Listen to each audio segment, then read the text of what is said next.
મિત્રો, મારી ઉંમર 29 વર્ષની છે।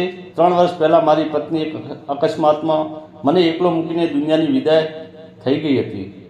તે એક પેન્ટર હતી। તેના ગયા પછી મેં શહેરની જિંદગી છોડી દીધી અને પહાડોની વચ્ચે નાનકડા લાકડાના ઘરમાં આવીને રહેવા લાગ્યો। હું અહીંયા રહીને લેખન કામ કરતો અને પહાડી ફૂલોની ખેતી કરતો। ઉપરથી તો હું શાંત દેખાતો, પણ અંદરથી પત્નીની યાદોમાં સહકાતો હતો। મિત્રો, મેં ક્યારેય નહોતું વિચાર્યું કે આ તુફાની રાત મારી જિંદગીની એક તદ્દન નવો વળાંક આવશે। બહાર આકાશ જાણે ગર્જનાઓ કરી રહ્યું હતું। એક અજાણી મહિલા મારા ઘરે આવી। તેને શરીરમાં ઘા હતા। મેં ફાસ્ટ એડ બોક્સ બહાર કાઢ્યો, તેના ઘા સાફ કર્યા અને પાટો બાંધ્યો।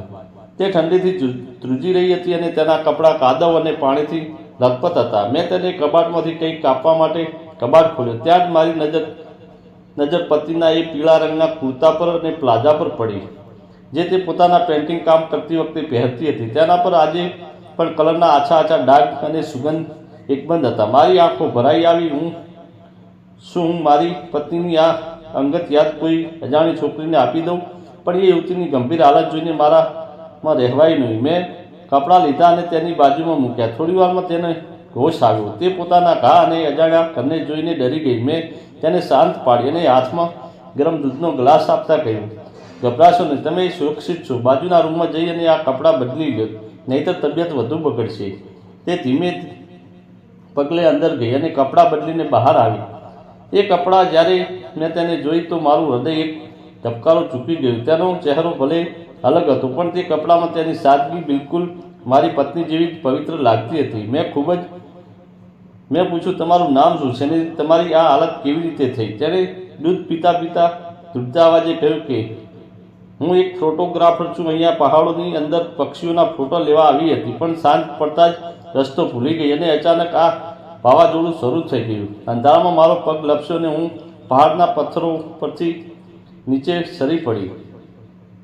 મારો કેમેરો અને બેગ ખાઈમાં પડી ગયા। હું ખૂબ જીવ બચાવવા માંડ સરકતી આ તરફ આવી અને તમારા ઘરનો પ્રકાશ જોઈને હું અહીંયા સુધી પહોંચી। તેની આંખોમાં મોતનો ડર સાફ દેખાતો હતો। મેં તેને હિંમત આપી અને રાત્રે મારા રૂમમાં સુવડાવી। હું પોતે હોલમાં સોફા પર સૂઈ ગયો।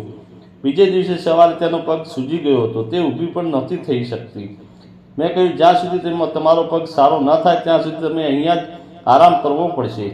તે શરૂઆતમાં સંકોચ અનુભવી રહી હતી, પણ ધીમે ધીમે તેનો ડર દૂર થઈ ગયો। તે ખૂબ જ ભણેલી અને હિંમતવાળી છોકરી હતી। પગ સારો થતાં જ તે મારા ઘરની લાઇબ્રેરીમાં ગોઠવવામાં મદદ કરવા લાગી। તે મારી અધૂરી વાર્તાઓમાં વાંચતી અને તેના પર પોતાના વિચારો જણાવતી। તેના વિચારોમાં એક અજીબ આકર્ષણ હતું। એક દિવસ જ્યારે હું હોલમાં બેસીને લખી રહ્યો હતો, ત્યારે તેને મારી પત્નીના કેનવાસ અને કલર્સ બહાર કાઢ્યા। તેણે કહ્યું કે મેં ક્યારેય પેઇન્ટિંગ કર્યું નથી, પણ આ પહાડો જોઈને આજે કંઈક દોરવાનું મન થાય છે।